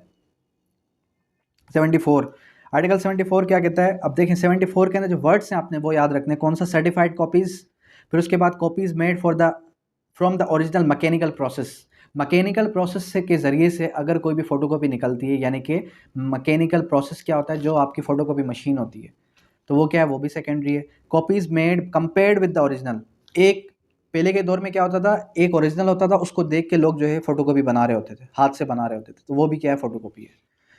ठीक है, काउंटर पार्ट, वो भी क्या है? फ़ोटोकॉपी है। फिर इसके अलावा जो है आप आ जाएं डायरेक्ट किसकी तरफ? 85 86 की तरफ। 85 86 क्या कहता है? 85 86 public and private documents. Public documents क्या क्या हो सकते हैं? फॉरेन अथॉरिटी ने अगर कोई साइन किया हो, ऑफिशियल बॉडी ने कोई साइन किया हो, पब्लिक ऑफिसर ने, लेजिस्लेटिव बॉडी ने कोई कानून पास किया हो, ये जो हमारा कानून है ये क्या है? ये पब्लिक डॉक्यूमेंट। पब्लिक डॉक्यूमेंट का मतलब ये है कि हर पब्लिक की उस डॉक्यूमेंट तक रसाई हो। आप किसी के खिलाफ केस करते हैं, केस आपके हक में आ जाता है, क्या मैं जाके उसकी CTC निकलवा सकता हूँ? क्यों नहीं निकलवा सकता? निकलवा सकते हैं क्योंकि वो कोर्ट में तो होगी ना। निकलवा सकता हूँ, तो वो क्या है? पब्लिक डॉक्यूमेंट है। ठीक है, प्राइवेट डॉक्यूमेंट्स क्या होंगे? आपने याद रखना है। अब इसके अंदर ये बात कहता है कि all are private except article 85, यानी कि इसके अंदर सिंपल बात करें, all other documents are private. अब अदर के अंदर क्या क्या आ जाता है? देखें, आप मेरे साथ एक कॉन्ट्रैक्ट करते हैं, एक एग्रीमेंट साइन करते हैं, जो कि आपके और मेरे हद तक ही है, तो वो क्या है? प्राइवेट है। ठीक है, निकाहनामा प्राइवेट है पब्लिक है? पब्लिक है। प्राइवेट होगा अगर वो रजिस्टर्ड नहीं होगा। Registered nikahnama is a public document. ये सवाल 3 बार आ चुका है। उसके बाद article number 89 proof of other public documents. आप किसको किस तरीके से साबित करेंगे? एक्ट है, ऑर्डर्स हैं, नोटिफिकेशन है, एनी अदर डिपार्टमेंट के ज़रिए से, तो उसको आप साबित किस तरीके से करेंगे? उस ऑफिस के ज़रिए से, उस डिपार्टमेंट में जाके उसका रिकॉर्ड निकलवा के फिर आप साबित करेंगे। उसके बाद आर्टिकल नंबर 90 से लेके स्टार्ट होता है हमारे पास प्रिजम्पशंस। प्रिजम्पशंस क्या है? मफरूज़े। Presumptions as to document. ठीक है, अगर प्रिजम्पशन की बात की जाए कि कौन सा डॉक्यूमेंट जेन्युइन है, कौन सा डॉक्यूमेंट जेन्युइन नहीं है, तो आप क्या करेंगे? द कोड शल। अब इसके अंदर आपने याद रखना है 90 से लेके 90 के बाद जो है हमारे पास आ जाता है 91, फिर आ जाता है 92, फिर आ जाता है 93, फिर आ जाता है 94 और फिर आ जाता है आपके पास 97। कौन सा आ गया? 90 से लेके 94 तक, और फिर आ गया हमारे पास 97 नहीं, फिर आ गया हमारे पास 99 नहीं 90 से लेके 94, फिर आता है 99। इन सब के अंदर शल का वर्ड है। सही है, बाकी क्या रह गया? 95 रह गया, 96 रह गया, 97 रह गया, 98 आ गया, फिर 100 आ गया। इसके अंदर मे का वर्ड है। 95 हाँ 90 से लेके 95, ठीक है। बाकियों के अंदर 96 से लेके 96, 97, 98 और 100 के अंदर मे कवर्ड है। अच्छा, अब 96 क्या कहता है? Presumptions as to certified 90 क्या कहता है? द कोर्ट शल प्रोज्यूम, कोर्ट प्रेज्यूम करेगी कि कोई भी डॉक्यूमेंट अगर ओरिजिनल है, सर्टिफाइड है, तो वो क्या है? वो जेन्युइन है। शल प्रेज्यूम माना मैंडेटरी है। फिर आता है कोर्ट के अंदर 91 presumptions as to document produce for evidence whenever any document produced for before any court purporting to be record of memorandum of evidence for any part of evidence given by the witness or judicial proceeding any officer the law such evidence statement or confession by any prisoner accused person take accordance with the law purporting to be signed the court shall presume. फिर 91 के अंदर आ गया court shall प्रोज्यूम कि court प्रोज्यूम करेगी कि वो genuine है, वो रिकॉर्ड जेन्युइन है। आर्टिकल 92 के अंदर क्या आ गया? Presumption as to genuineness of document kept under any law. अगर किसी कानून के अंदर कोई बात लिखी है तो कोर्ट समझेगी कि वो जेन्युइन है, कोर्ट शल प्रोज्यूम। फिर उसके बाद 93 क्या कहता है? Presumption as to maps, charts, plans, authority of government. अगर गवर्नमेंट आपको इस इलाके का नक्शा निकाल के देती है तो वो जेन्युइन है या जेन्युइन नहीं होगा। Court shall presume, court presume करेगी कि वो डॉक्यूमेंट जेन्युइन है। क्यों? क्योंकि उस इलाके के अंदर क्या आता है? ये जो हमारे पास अथॉरिटीज़ हैं, जिस अथॉरिटी ने लेटर दिया था कुछ दिन पहले, उसका नाम क्या है? Cantonment board of authority. ठीक है, वो अथॉरिटी अगर कोई लेटर निकालती है तो वो जेन्युइन है, उसके अंदर स्टैंप लिखी है, तो वो कोर्ट प्रिज्यूम करेगी that is an genuine document. उसके बाद 95 क्या कहता है? Presumption as to power of attorney. 95 कहता है the court shall presume, court presume करेगी कि हर पावर ऑफ अटॉर्नी, जो कि पावर ऑफ अटॉर्नी चाहे स्पेशल हो चाहे जनरल पावर ऑफ अटॉर्नी हो, वो अटेस्टेड होना चाहिए किसके जरिए से? नोटरी पब्लिक के जरिए से, नोटरी पब्लिक के जरिए से। अगर नोटरी पब्लिक उस पर स्टैंप लगाता है और वो पावर ऑफ अटॉर्नी आप कोर्ट के अंदर सबमिट करते हैं तो डेट इज एन जेन्युइन। उसके बाद आर्टिकल नंबर 97, 96 क्या कहता है? Presumption is to certified copies foreign judicial record. अगर सर्टिफाइड कॉपी आती है फॉरेन जुडिशियल रिकॉर्ड की, the court may presume, court presume कर सकती है, हो सकता है उसके अंदर कॉन्ट्रडिक्शन क्रिएट हुई हो क्योंकि वो बाहर मुल्क से आया, हो सकता है बीच के अंदर उसके अंदर कुछ हुआ हो। उसके बाद 97 क्या कहता है? Maps, plots and plans and charts. अगर कोई प्राइवेटली अगर आप कोई मैप प्रोड्यूस करते हैं कोर्ट के सामने और वो आप कोर्ट को लगता है कि हो सकता है ये जेन्युइन हो सकता है ये जेन्युइन ना हो, तो कोर्ट की मर्जी है कि उसको वो एक्सेप्ट करे चाहे ना करे। 99 presumption is to due execution documents not produced. अगर आपने कोई डॉक्यूमेंट प्रोड्यूस नहीं किया और बाद में एग्जीक्यूशन में आप वो प्रोड्यूस कर रहे हैं तो कोर्ट की मर्जी है कि वो उसको एक्सेप्ट करे चाहे ना करे। उसके बाद 100 बड़ा इंपॉर्टेंट है, 30 साल पुराने जितने भी डॉक्यूमेंट्स होंगे कोर्ट प्रिज्यूम कर सकती है कि वो जेन्युइन हो सकते हैं। 30 साल पुराने, उसके पहले वाले नहीं। 30 साल पुराना कोई भी डॉक्यूमेंट अगर आप कोर्ट के अंदर लेके जाते हैं तो वर्ड क्या है? Where any document purporting to provided 30 years old produce before the custody of the court. ठीक है, उसके बाद कोर्ट क्या समझेगी? कोर्ट समझेगी कि हो सकता है ये डॉक्यूमेंट्स क्या हैं? जेन्युइन है।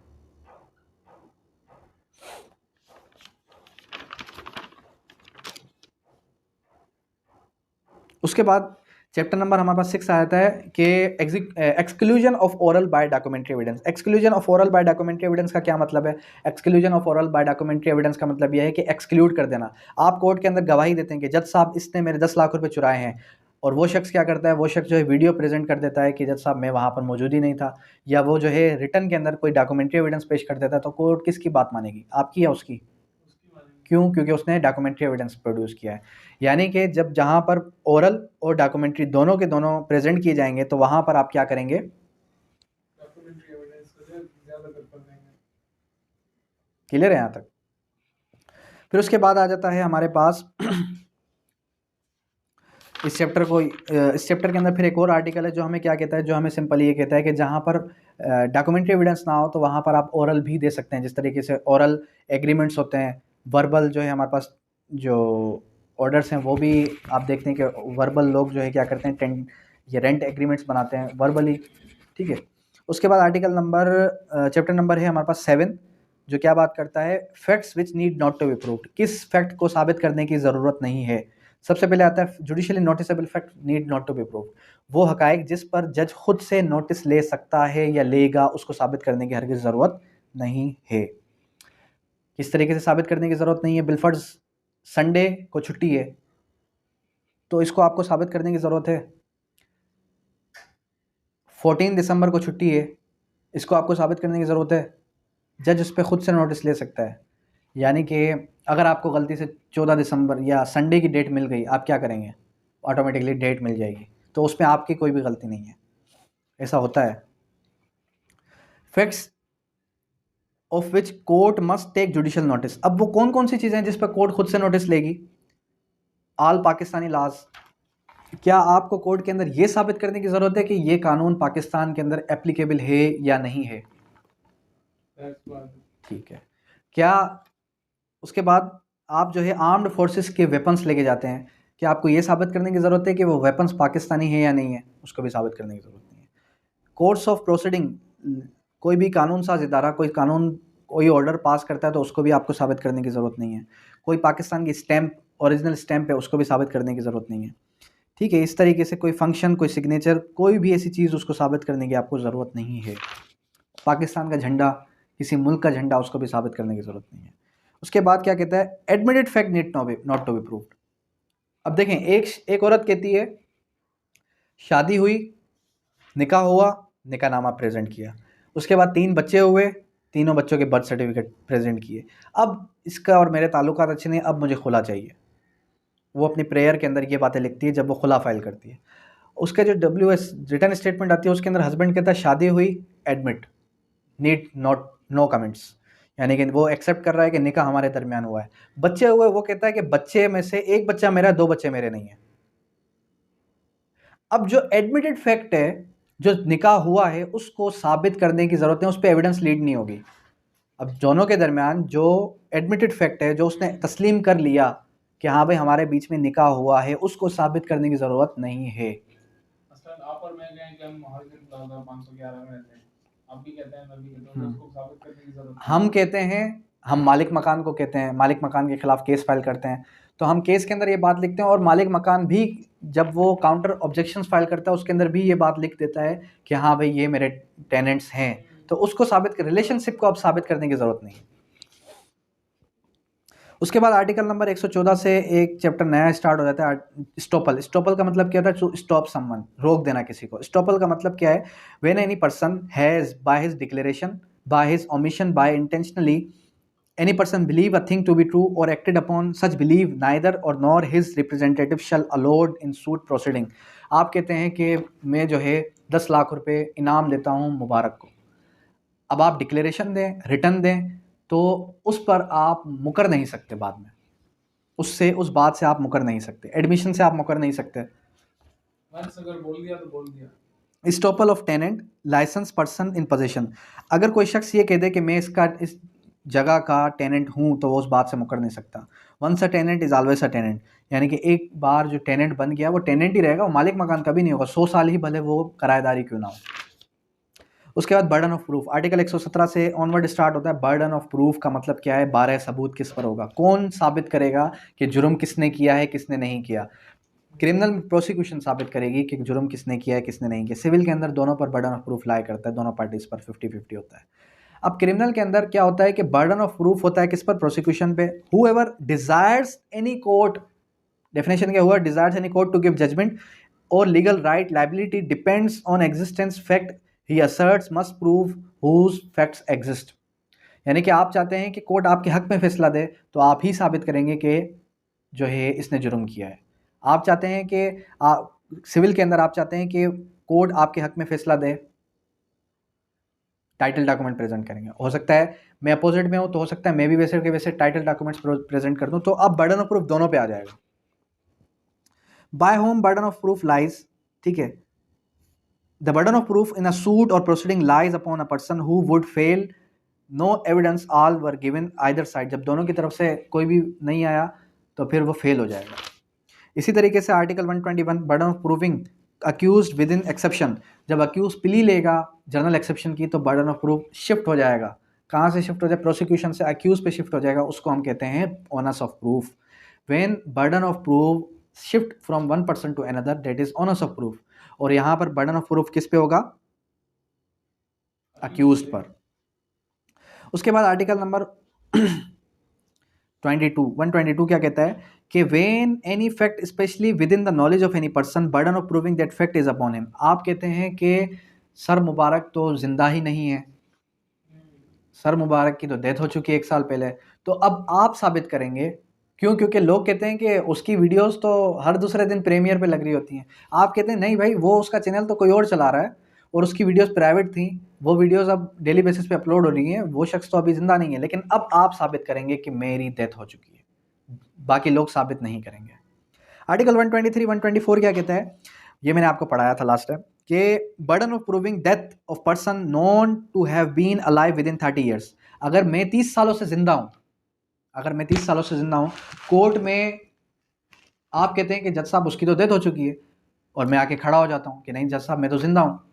अगर आप कहते हैं कि मैं मर चुका हूं, तो अब आप साबित करेंगे कि मैं मर चुका हूं। अगर आपने डॉक्यूमेंट्री एविडेंस पेश कर दिए, डेथ सर्टिफिकेट पेश कर दिया, that means I am no more alive in front of court. Article 124 क्या कहता है, burden of proving that person is alive who has not been heard from 7 years. एक शख्स का 7 सालों से कोई अता पता नहीं है, एक शख्स का 7 सालों से कोई भी अता पता नहीं है, 7 सालों से वो गुमशुदा है। और 7 सालों के बाद या 7 सालों के बाद अगर कोई भी केस होता है, कोई भी प्रोसीडिंग होती है, तो कोर्ट कंसिडर करेगी he is no more, he is death. क्योंकि अगर उसको वापस आना होता तो वो आ जाता। अब वो जिंदा है नहीं है, कोर्ट की नज़र में, लॉ की नज़र में वो शख्स मर चुका है। सही है। तो ये दोनों आपने आर्टिकल 124 और 123 के अंदर जो ईयर्स हैं ये याद रखने, एक के अंदर 30 ईयर्स है, एक के अंदर 7 ईयर्स है। Burden of proof as to the relationship in the case of partners, landlord, tenant, principal, agent. जब सवाल आएगा किसी के बारे में कि ये प्रिंसिपल था, ये एजेंट था, या ये फिर जो है लैंडलॉर्ड था, तो वो शख्स साबित करेगा जो कोर्ट के अंदर केस लेकर आया है। उसके बाद article 128, birth during marriage, conclusive proof of legitimacy. Article 128 simple करता हूँ। आर्टिकल 128 ये कहता है कि अगर शादी होने के बाद 6 महीने के बाद, शादी होने के 6 महीने बाद अगर एक बच्चा पैदा हुआ है, तो वो बच्चा उस शख्स का है जिसकी शादी हुई है। शादी ख़त्म हुई, एक औरत की डाइवोर्स हो गई, या फिर एक औरत जो है बेवा हो गई, बेवा होने के बाद, बेवा होने के बाद 2 सालों के अंदर अंदर अगर कोई बच्चा पैदा होता है, तो वो बच्चा उस शख्स का था जिसके निकाह में वो पहले थी। लॉ ने ये कह दिया। अब आप कहेंगे हाउ इज इट पॉसिबल? ठीक है, 6 महीने बाद बच्चा पैदा हो गया, 7 महीने के अंदर शादी होने के बाद। आप कहेंगे 7 महीने के अंदर बच्चा पैदा हुआ, ये बच्चा इसका कैसे हो सकता है? 9 महीने ड्यूरेशन पीरियड तो 9 मंथ्स है। अच्छा, उसके बाद आर्टिकल 128 ने क्या कहा कि 6 महीने बाद 7 महीने के अंदर बच्चा पैदा हो, तो लॉ ये कहता है कि बच्चे की फिजिकल हेल्थ भी 7 महीने हो। अगर एक बच्चा 7 महीने में पैदा हो रहा है और उसकी फिजिकल हेल्थ 9 महीने है, तो वो बच्चा उसका नहीं है। अगर 7 महीने में सतमाया बच्चा है, 7 महीने में पैदा हो रहा है, तो अगर उसकी फिजिकल हेल्थ 7 महीने की है, दैट मीन्स कि वो लेजिटिमेट जायज़ बच्चा है। अच्छा, एक बच्चा क्या होता है कि एक अमेरिका के अंदर एक लेडी ने डिवोर्स होने के बाद 12 महीने बाद एक बच्चे को बर्थ दी। तो वो बच्चा जब पैदा हुआ, तो वो बच्चा जब आया तो डॉक्टर्स ने देखा उस बच्चे की फिजिकल हेल्थ भी 12 महीने थी। 12 महीने वो माँ के पेट में रहा, मदर्स वॉम में रहा। दैट मीन्स कि that child is a legitimate child. एक ये कंडीशन। दूसरी कंडीशन ये भी हो सकती है कि जो फीमेल के और फीमेल के जो एग होता है, वो कभी कभी स्पर्म को बहुत लेट जाके एक्सेप्ट करता है, जो साइकिल होता है फीमेल का। तो ऐसा भी हो सकता है कि 2 या 3 महीने बाद उसको एक्सेप्ट किया उसने, तो 12-13 महीने में एक बच्चा 9 महीने का पैदा हुआ। इस वजह से भी हो सकता है कि बच्चा जो पैदा हुआ वो लेट से पैदा हुआ। ठीक है, आजकल तो डीएनए हो गया, लेकिन ये कानून शहादत ऑर्डर जब पास हुआ तब डीएनए मौजूद नहीं था। ठीक है, तो ये डिले हो भी सकती है। तो इसके अंदर कोई ये नहीं है कि आप फ़ौरन से इसको अपने माइंड में बिठा लें कि ये बच्चा जायज़ नहीं है। अच्छा, अगर एक बच्चा पैदा हुआ और हस्बैंड कहता है मेरा बच्चा है ही नहीं, या कोई भी शख्स कहता है, क्लेम करता है कि बच्चा जायज़ नहीं है, तो उसको जायज़ या नाजायज़ करने का इख्तियार उस बच्चे के बाप के पास है, यानी उस औरत के हस्बैंड के पास है। वो इसको एक्सेप्ट करे एक्सेप्ट ना करे। कहाँ लिखा है, ये आ जाए आप आर्टिकल 128 सब क्लास ए के अंदर। अ हस्बैंड हैड रिफ्यूज्ड और refuses to own the child. Clear है? उसके बाद आते हैं किसकी तरफ, nothing contained shall apply to a non Muslim if he is inconsistent with his faith. यानी कि ये चीज़ article 128 is a Islamic provision, so it is not acceptable, it is not permissible in on Hindus. Non Muslims.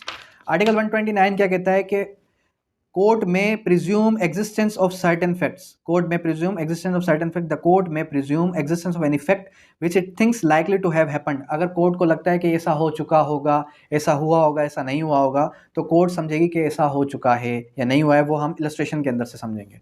अब हमारे पास देखें article 129 और article 90 से लेके 100 तक जो प्रिजम्पशंस है, दोनों में फ़र्क क्या है। प्रीवियसली जो हम आर्टिकल्स पढ़ के आ चुके हैं वो है प्रिजम्पशंस एज टू डॉक्यूमेंट्स। ये जो हम प्रिजम्पशंस पढ़ रहे हैं ये है प्रिजम्पशंस एज टू फैक्ट्स, हकीकतों के बारे में प्रिजम्पशंस हैं। आर्टिकल 129 सब क्लास ए क्या कहता है कि अगर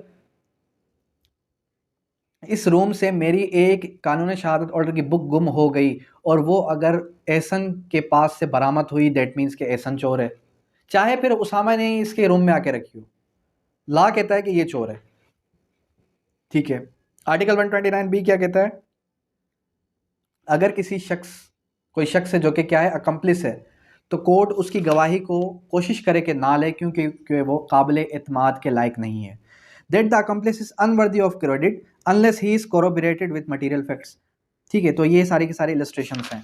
फिर उसके बाद article 130 examination of witnesses, witnesses की एग्जामिनेशन की बात की कि एग्जामिनेशन किस तरीके से किया जाएगा। ऑर्डर ऑफ एग्जामिनेशन क्या होगा, पहले क्या होगा, पहले गवाह का पहला बयान आएगा, पहले एग्जामिनेशन इन चीफ होगा, उसके बाद फिर अपोजिट काउंसिल उसी हेयरिंग पे या नेक्स्ट हेयरिंग पे, वाजिद स्टॉप कर। उसके बाद आर्टिकल 130 क्या कहता है, order of production of examination of witnesses. The order of witnesses are produced and examined shall be regulated by the law practice the time being relating to civil and criminal procedure. ठीक है, for the absence of any law direction discretion of court, यानी कि civil law का है तो फिर civil law के तहत चलेगा, क्रिमिनल लॉ का है तो क्रिमिनल लॉ के तहत चलेगा, अगर दोनों ही एब्सेंट होंगे तो फिर जो कोर्ट की डिस्क्रिएशन होगी उसके तहत चलेगा। जज in the absence of any law, बिलफर्ज अगर सिविल का लॉ, सिविल पर अगर लॉ ऑफ एविडेंस एडमिसिबल ना होता तो फिर हो सकता है कि जज अपनी डिस्क्रिप्शन से कहता है कि आप इस के तहत एविडेंस लीड करें। बिलफर्ज अभी रिसेंटली बता रहा हूँ कि एक केस था, उसके अंदर मैंने कंटेम्प्ट ऑफ कोर्ट फाइल की, तो मैंने जज को कहा कि sir contempt of court case जो मैंने 39 की एप्लीकेशन लगाई थी उसमें जो कंटेम्प्ट ऑफ कोर्ट फाइल की है तो वो इस केस के साथ लीड नहीं होगी, इस केस के साथ लीड नहीं होगी, बल्कि उसका प्रोसीजर अलग से चलेगा, सेपरेट चलेगा। केस लॉ प्रेजेंट किया तो फिर कोर्ट ने क्या किया, उसको सेपरेट कर दिया। अभी तक किया नहीं है लेकिन कर देगी। ये क्या है, ये डिस्क्रिप्शन ऑफ कोर्ट है। उसके बाद आ जाते हैं article number 132 examination in chief. The examination by the witness by the party who calls him shall be called examination in chief. जो पार्टी किसी को बुलाती है उसको क्या कहा जाता है, एग्जामिनेशन इन चीफ। मैंने अपने विटनेस को बुलाया और मेरे वकील ने उससे सवालात किए, वो क्या था, examination in chief. Cross examination क्या होगा, क्रॉस मतलब उल्टे सवालात करना। अब अपोजिट पार्टी मेरे क्लाइंट से उल्टे सीधे सवालात करेगी, ठीक है, तो वो क्या होगा, वो हो जाएगा आपका क्रॉस एग्जामिनेशन। अब पहले ऑर्डर ऑफ एग्जामिनेशन क्या है, ऑर्डर ऑफ एग्जामिनेशन के अंदर आता है पहले एग्जामिनेशन चीफ होगा, फिर क्रॉस एग्जामिनेशन होगा, फिर री एग्जामिनेशन होगा। री एग्जामिनेशन क्या होता है कि जिसने पार्टी को बुलाया वो उससे अगर कुछ रह गया था तो वो उसी पार्टी से आगे चल के दोबारा से री एग्जामाइन कर सकती है। अब री एग्जामाइन जब इसने किया तो फिर अपोजिट पार्टी के पास दोबारा से राइट आ गया, वो उसको दोबारा से क्रॉस कर सकती है। ये लिखा है 133 सब क्लास 3 के सब आर्टिकल 2 के अंदर। मतलब दोबारा एग्जामिनेशन हो सकती है सर, आर्टिकल 133 सब क्लास 3 के अंदर ये बात लिखी है। बंद सर जो पास क्रॉस थी तो उन्होंने चीफ की बनाई थी ना, आपने अपने विटनेस को बुलाया, PW1 को बुलाया, जो आपके हक में आके गवाही जिसने देनी है, उसका आपने पहले करवाया चीफ रिकॉर्ड, ठीक है। अपोजिट पार्टी ने उसका कर लिया क्रॉस। अब आप कहते हैं यार मैंने तो इससे दो बातें पूछी नहीं। अब आप एप्लीकेशन कहते हैं जज को, कहते हैं कि सर मुझे काइंडली परमिशन दी जाए, मैं इसका री एग्जामिनेशन करना चाहता हूँ। अब जब क्रॉस हो गया, क्रॉस के बाद दोबारा से आप अपनी ही पार्टी का री एग्जामिनेशन कर रहे हैं, तो री एग्जामिनेशन के बाद अपोजिट पार्टी के पास दोबारा से राइट क्रिएट हो जाएगा, वो उन सवालों की हद तक दोबारा से क्रॉस कर सकती है, ठीक है। उसके बाद आ जाते हैं हम अपने 141 क्या कहता है? क्वेश्चंस लॉफुल इन क्रॉस एग्जामिनेशन। कौन कौन से सवालात लॉफुल होंगे क्रॉस एग्जामिनेशन के अंदर? When the witness is cross examined, जब कोई भी विटनेस क्रॉस एग्जामाइन होगा, he may in addition to the question referred asks when it tends to veracity of to discover who he is in his life, कि उसकी क्या position है उसकी life में, और टू शेक हिज क्रेडिट, उसके सवालों को तोड़ना यानी उसके मुंह से कुछ उगलवाना, ये उसका पर्पस होता है क्रॉस एग्जामिनेशन के अंदर। ठीक है, फिर उसके बाद आता है हमारे पास 150 बड़ा इंपॉर्टेंट है, question by party to his own witness. क्या आप अपने ही पार्टी से कोई सवालात क्रॉस के अंदर कर सकते हैं या नहीं कर सकते? तो ये हमारे पास क्या होता है 150 के अंदर क्या कह रहा है? 150 के अंदर सिंपली ये कह रहा है कि अगर आपको ऐसा लग रहा है, जिसको हम उर्दू के अंदर कहते हैं मुनहर्रिफ गवाह, हॉस्टाइल विटनेस, अगर आप कहते हैं कि मेरी ही पार्टी, मेरा ही विटनेस मेरे ही खिलाफ गवाही देगा, तो आप उसको हॉस्टाइल डिक्लेयर करवाएंगे अंडर 150। जब आपने उसको हॉस्टाइल डिक्लेयर करवा दिया तो आप डायरेक्ट उससे क्रॉस क्वेश्चनिंग कर सकते हैं अपने ही गवाह से। उसके बाद 151 क्या कहता है? Impeachment credit, impeaching credit of witness. Witness की क्रेडिबिलिटी को शेक करना ही आपकी रिस्पॉन्सिबिलिटी है कि वो काबिल एतमाद के लायक नहीं है, आपको कोर्ट को यही साबित करना होता है। फिर उसके बाद 155 रिफ्रेशमेंट ऑफ मेमोरी। जब कोई विटनेस आता है, विटनेस को जो आपने पढ़ाया था वो भूल गया, आप वो एप्लीकेशन देता है 155 की, सर मैं भूल चुका हूँ, मुझे याद नहीं है, काइंडली मुझे एक और डेट दी जाए। तो जब वो रिफ्रेशमेंट ऑफ मेमोरी की एप्लीकेशन लगाएगा तो अपोजिट पार्टी के पास भी राइट आ जाएगा। लेकिन इसके अंदर एक चीज़ याद रखनी है कि अगर कोई प्रिविलेज डॉक्यूमेंट है, पुलिस के पास पुलिस रिपोर्ट है और पुलिस कहती है कि भाई ये जो है मुझे याद नहीं है, मैं देखूं तो मैं बता दूंगा, अब वो देखता है फिर बताता है, तो वो जो डॉक्यूमेंट उसने देखा अपोजिट पार्टी के पास भी राइट आ गया, वो उस डॉक्यूमेंट को दोबारा से देख सकते हैं। क्लियर है? नहीं, फिर थोड़ा दोबारा से करना है। एक डॉक्यूमेंट है रोजनामचा, police diary. Police diary is a privilege document. मिसाल दे रहा हूँ, पुलिस डायरी क्या है? प्रिविलेज डॉक्यूमेंट है जो कि हर शख्स नहीं देख सकता। अब पुलिस वाला कहता है कि इस शख्स की एंट्री मैंने किस टाइम की थी मुझे याद नहीं है, अगर मैं एक दफ़ा डायरी ओपन करूँ तो मुझे याद आ जाएगा। अब जब वो उसको ओपन करके देख लेता है तो अपोजिट पार्टी के पास भी राइट आ जाता है कि वो उस प्रिविलेज डॉक्यूमेंट को खोल के देख सकता है। उसके बाद 160, उसके बाद 155 हो गया, 163 163 क्या कहते हैं? एक्सेप्टेंस और डिनायल ऑन ओथ। आप कहते हैं कि जज साहब आज इस केस को 2 साल हो चुके हैं, आज अगर डिफेंडेंट्स भी प्रेजेंट है, मैं प्लेंटिफ भी प्रेजेंट हूँ, ठीक है, आज अगर ये शख्स कह दे कि इसने मेरे 10 लाख रुपए नहीं खाए तो मैं इसको 10 लाख रुपए माफ़ कर देता हूँ, और अगर ये कहता है कि इसने मेरे 10 लाख रुपए खाए हैं तो ये लायबल होगा मुझे 10 लाख रुपए देने के लिए। अगर ये कह देता है अल्लाह को हाजिर नाजिर रखते हुए कि इसने मेरे 10 लाख रुपए मुझसे नहीं लिए तो मैं इस पर फर्दर कोई भी सूट नहीं करूँगा, तो 163 ये कहता है। ऑन ओथ की बात करता है कि कसमा कसमी पे अगर बात आ जाए। 164 क्या कहता है? मॉडर्न डिवाइसेस की बात करता है कि जितने भी मॉडर्न डिवाइसेस हैं वो सारे के सारे एडमिसिबल पीस ऑफ एविडेंस हैं। Admissible piece of evidence, CCTV camera, mobile phones, electronic devices, all are admissible piece of evidence under 164 कानून शहादत ऑर्डर। ठीक है, ये हमारा कंसाइज वे में कानून शहादत ऑर्डर को हमने रिवाइज किया, जिसके अंदर हमने क्या किया, कानून शहादत ऑर्डर को समझने की कोशिश की। डिटेल में नहीं गए क्योंकि डिटेल में अगर जाएंगे तो हो सकता है ये क्लास हमारी 6, 8, 10 घंटे की भी चली जाती, लेकिन हमने इसको क्या किया, शॉर्ट के अंदर इसको मेमोराइज़ करने की कोशिश की। क्यों? क्योंकि हमारे पास ये आज लास्ट क्लास थी, विद इन फ्यू डेज़ आपका लॉगेट कंडक्ट होने जा रहा है, तो इंशाल्लाह कोशिश करें बार बार बैरक्स पढ़ने की। ठीक है, अब यहाँ तक कोई क्यूरी, कोई भी सवाल हो तो आप पूछ सकते हैं। Thank you, that's all.